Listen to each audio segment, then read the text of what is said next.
Энэ л насны амьдрал үнэтэй.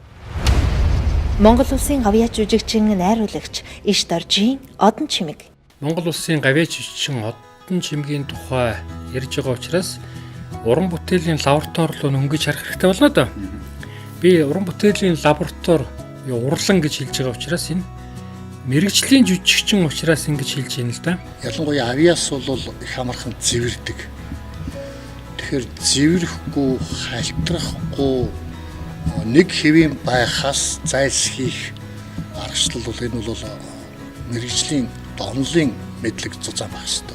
Цаанаасаа заяагдсан ийм тунмал олон талын авиас мэрэгжлийн ном судар, мэрэгжлийн багш нарын эрдэм ухаанаас өөрийнхөө оюуныг баяжуулаад ирэхлээрээ одоо сая мэрэгжлийн өндөр цар хүрээ гэж ярина. Үзэгчдийн зүрх сэтгэл төрж байгаагаараа уран бүтээлчдийн, жүжигчдийн ажилласан ажиллагаа дүр бол ямар вэ гэдэг нь бол үнэлэгдээ явчихдаг. Одон чимгийн тухай одоо цөөхөн илүүгээр илэрхийлэхэд хэцүү. Зүгээр яхаа шууд хэлэхэд бол би Одон чимгийн нь бол одоо сонгодог драмын жүжигчин гэн төрмөл авиас нь тэр л дээ. Үнэхээр чадвартай одоо манайхны ярьдаг доктортой жүжигч гэж ярьдаг шүү дээ. Жишээ нь илүү их тэр жүжигчдийн нэг ингээл олон ингээл текстээр бүх зүйлийг илэрхийлэх гээд байхаас илүүгээр нүдийг сайхан үнэн байгаад нүдний харц тоглолтыг л жүжигчдэд кадр хэл амьд болгож өгч чадвал тэр кино амжилт авчрах болов гэж хардгийг. Тэгээд нөгөө бас нэг мундаг үг байдаг шүү дээ манай багш хэлсэн үг байдаг. Ер нь тэнийг текстээс ухаантай нүд нь хамаагүй дээр шүү гэж. Би зүгээр Одногийн үндсэндээ Одногийн нүдийг хараад ойлгодог. Нүднээс нь юу хүсэж байгаа юм бэ гэдгийг хүртэл ойлгодог. Тэгэхээр одоо энэ тэр том нүднээс нуухын арга байхгүй тэр дотоод сэтгэлийн хөдөлгөөнүүдийг илэрч гарч байгаа юм. Нүднээс нь илэрч гарч байгаа юмыг мэдэрч байдаг. Онлын маш одоо гүнзгий тийм мэдлэгийг сургуульд оюутан байхдаа бол олж авсан нь хамтарч уран бүтээл хийхэд харагддаг. Тэ надад цэрүүн дугны мөхөл дээр тоглосон тэр эмгэнэл тэр хувь заяаг тэр сэтгэлийн гүнээсээ гаргаж ирж байгаа гэдэг чинь 1980 одоо тэгээд тийм залуу байхдаа ямар чадaltaй сайн гаргаваа гэж бодлоо.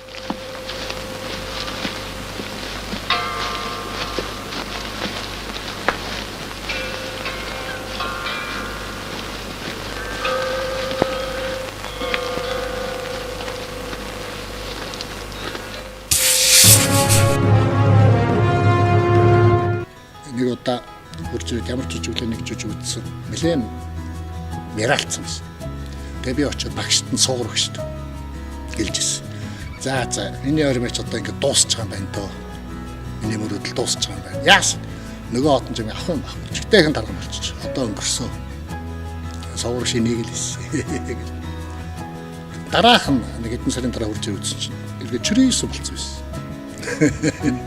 Тэгээд эргээл үе болж нөгөөдөг чинь гэдэг. Жюлет тоглох жүжигчин надад юм бэлэн туршлагатай, авиастай, чадвартай жүжигч бэлэн байна гэдэг нь миний аз.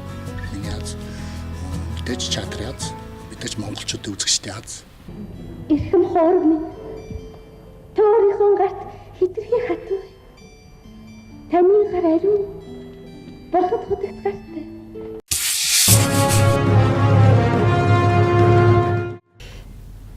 Үнэхээр зүрхээ урсандаа гэж бодогддгийг. Тэр юу вэ гэхээр нөгөө Жюлетта Ромео тэр хоёр уулзж байхад би үрлэг их тавьж ирсэн. Ээж чинь нэрлээ одоо хурдан яваараа салаараа гэдэг байхгүй. Тэр хамгийн сүүлийн салалт байдаг.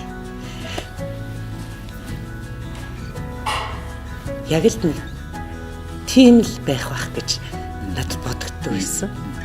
Үнэхээр сайн гаргасан тэрийг хамгийн сүүлчийн одоо уулзж байгаа. За тэгэл одоо уулзахгүй штэ гэж бодоход л тэр хүнд ямар байх вэ? Эсвэл бүх юмаа зориултыг.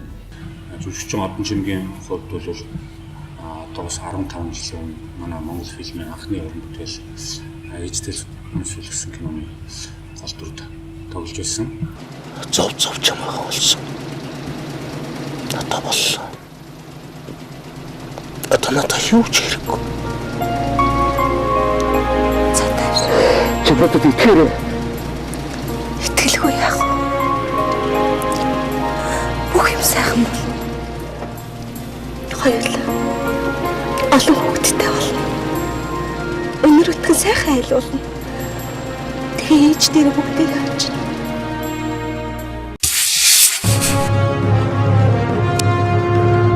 Чи тэрийн хүсэл мөрөөдөл бол нэг зэгт яг тэмүүлэн ярьж гисэн тавтагдсан байгаа.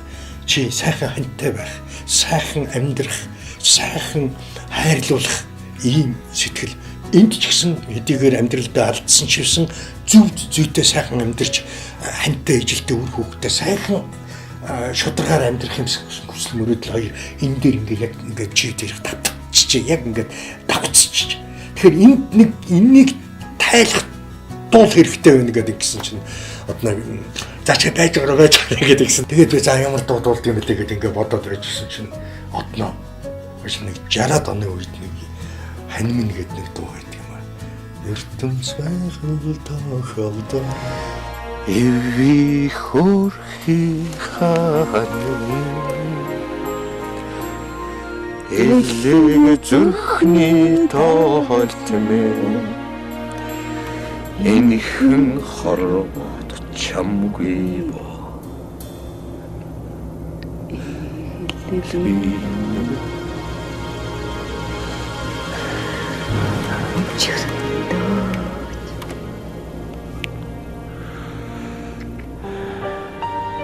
урлагийн хэлээр бол огцоо үйлдэл нь собит нь тайлагдж гин гэсэн үг байна.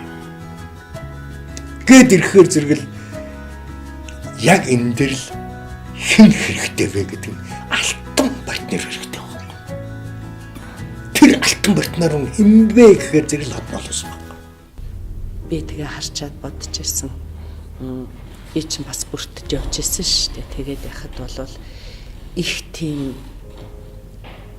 ийм л хатан яг энэ хэзний тэ их хатан байж тэр дотоод сэтгэлийн тэр хүчийг ямар сайхан гаргасан бэ? Надад маш их таалагдсан. Та намайг үгүй ятгал байсан юм бол яах гэж ингэж хөл болж цусны далаа урсгаа. Би ёсолж явсан эр нөхрийнхэн гараас булаагдаж мэрэгдэд очсноос биш. Өөрийн дурцаагаар тэнд очсонгүй. Болдоотор орчуулаад одоо Свекапсгүй гэдэг тэр одоо хятадын зохиолыг болдоотор орчуулад тэгээ санал болгоход одон чимэг уншаад тэр зохиолыг жүжиг болгосон. Жүжиг болгож бичсэн. Тэгээд Сэрүүн хосын нууц гэдэг тэр жүжиг бий болсон. Үний би айц тогтлол гортлоо. Би л зорж үзсэлтэй. Тэгэхэд би гадны чимийн тоглолтуудыг бас харж исэн.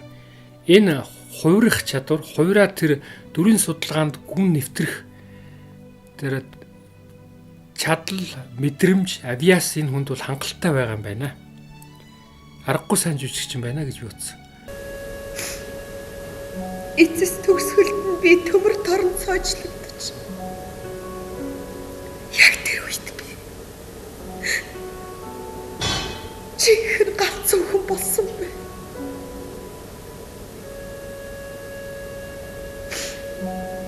Би чи намайг өрөвдөөчтэй. Чи дүлдчихэлтэй. Би чамайг гойж байна.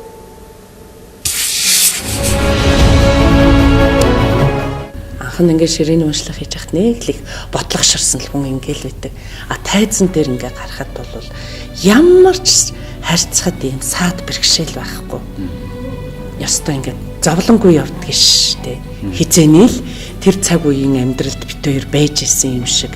Ерөөсөө ингээл амнаас нь гарч байгаа үг ингээд одоо уран бүтээлчдийн хувьд бол өгөө аваа гэж ярьдаг тийм ээ. эмгэнэл төрөлдөж тоглож чаддаг, сонгодог жүжигч тоглож чаддаг. Одоо характерны жүжигч гэж бид ярьдгийг. Өөрөөр хэлэх юм бол дүр тоглохдоо тэр дүрийн аран шинг нь илүү их зурж тоглодог тийм жүжигч бол бас ховор. Одон чимд бас энэ чанар байдаг.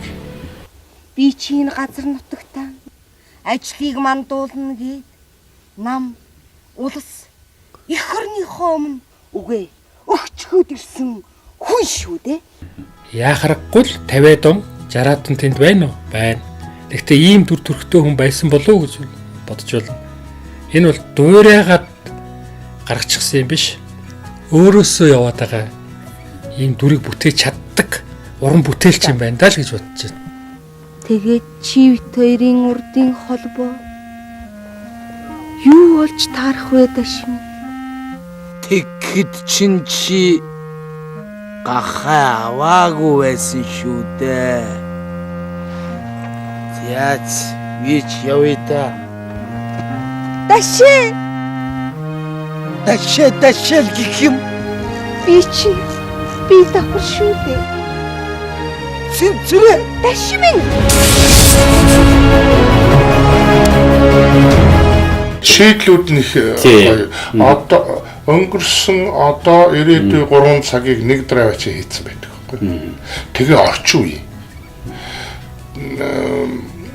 Юу нэг их танк штэ тэр бол их нарийн. Тэгээд юмор энэдэм байна. Тэгээд тэр дунд бас зүгээр цагаан энэд биш байгаа шүү. Гашуун энэд. Энэ чинь юмор гэдэг нь бол цагаан энэд болооч комеди гэдэг нь тийм үү. Тэгээд сатир болохоор хошин болно. Сарказм болгоод бүр ярга болно шүү, өгөө болно шүү. Тэгээд энэ гурвыг зэрэгцээд яваад байдаг байхгүй. А давхар трагикомеди. Жагаас үуч бол гоё яриа те. Болно шүү дээ. Ийм аргаар ажиллах юм бол дараа өрнөөсөө гарна. Хөөе, энэ чинь харин ёстой гоё бизнес байна шүү. Өөш. Ой. Ашигта. Бөмбөл халаач. Шимүүч одоо үнийг байнгын тэгж болгочих юм аа. Хөөш. Эхтэй хүүхэд тэгж болдог ч байсан болоос. Тэгвэл дүлээ гаргачих.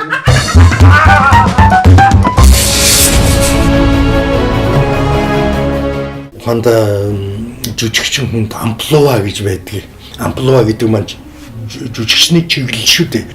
А манай одногийн амплуа бол үнэхээр гайхалтай. Хошин шогтч гайхалтай. Драмын жүжигэн дээрч гайхалтай. Кинон дээрч гайхалтай. Ийм сайхан эдрийгээ зохицуулж бүх тоглолтынхаа чиглэлүүдийг өөрчилж чаддаг тийм гайхалтай жүжигчин тэр дундаа эмгтээч биш шүү дээ. Одон ч гэдэг жүжигчнийг ч харахад ч гэсэн тэр хүн урлагийн яг дэлгэцийнхаа бүх салбарт тайс дэлгэж байгаа бүх салбарыг ингэж хамарч авч тэр найрамдагчаар ажиллаж байна. Тийм ээ. Тэр юм бол яг миний хувьд бол одоо ингэ төсөөлөх юм бол одоо сүмийн аргон хөгжим шиг тий дээшээч мундаг дуурдаг доошооч мундаг дуурдаг хамгийн өргөн Японтай тэр хөгжим шиг л одоо тийм талбай ажилласан жүжигч юм. Тэр хүний одоо жишээ нь уран бүтээлд хандах тэр хандлага нь өөрөө яаж энийг тийм бүтээл болох вэ тийм үү? Яг дэлхийн нийтийн жишгийг харахад эмэгтэй найруулагч нар бол ховор. Ер нь нэлээд судалгаа хийдэг юм байна. Зохиол бүтээл бичгтэн хүртэл нэлээд нарийн сэжмүүдийг олж ажигладаг юм байна. Төрөлхийн авиас тэрийг нэмж тэрийг тосолж гэж хэлнэ шүү дээ. Гэхдээ мэдээж хэрэг жүжигчин хүн наривч болно гэдэг нь яг жүжигчний уран чадвар дээр маш илүү анхаардаг. Яг л өөрсдөө жүжигчин учраас. Тэгээд зохиол дээр бас сайн ажилладаг. Энүүгээр арай илүү онцлог байна гэж харддаг. Одон чимэг бол Дордсон боо найруулагчтай ажиллаж байсан, Нямгава найруулагчтай ажиллаж байсан, Мөнгө дөрс найруулагчтай ажиллаж байсан, Найдан дөрс найруулагчтай ажиллаж байсан, Баатар найруулагчтай ажиллаж байсан. Тэгэхээр зэрэг за 80-аад оноос хойш Монголын найруулагч нартай бол за тэг кинонд олон найруулагч нартай ажилласан баг. Би зөвхөн театрыг хэлж шүү дээ, тийм ээ. Нөгөө талаас найруулагч байхын хэд хэдэн давуу чанаруудаас дараалаад ирэх юм бол нэгдүгээр зохион байгуулах ажиллаж чадвар, хүмүүсийг өөртөө татаж чадах чадвар, за аливаа үйлдэл, аливаа үзэгдэл юмсыг өөрөө төрүүлж харчхад дэглэж тавих чадвар. Тэгээ хүмүүст юу үзүүлэх гээд байгаа юм бэ гэдгээ мэдэрч чаддаг чадварууд бас одноо давхар байх шиг байна. олон улсад өрсөлд хүйц тэр хим хэмжээнд очих үйц найруулагч нар гараасаа л гэж би боддог. Ер нь гарахч байх.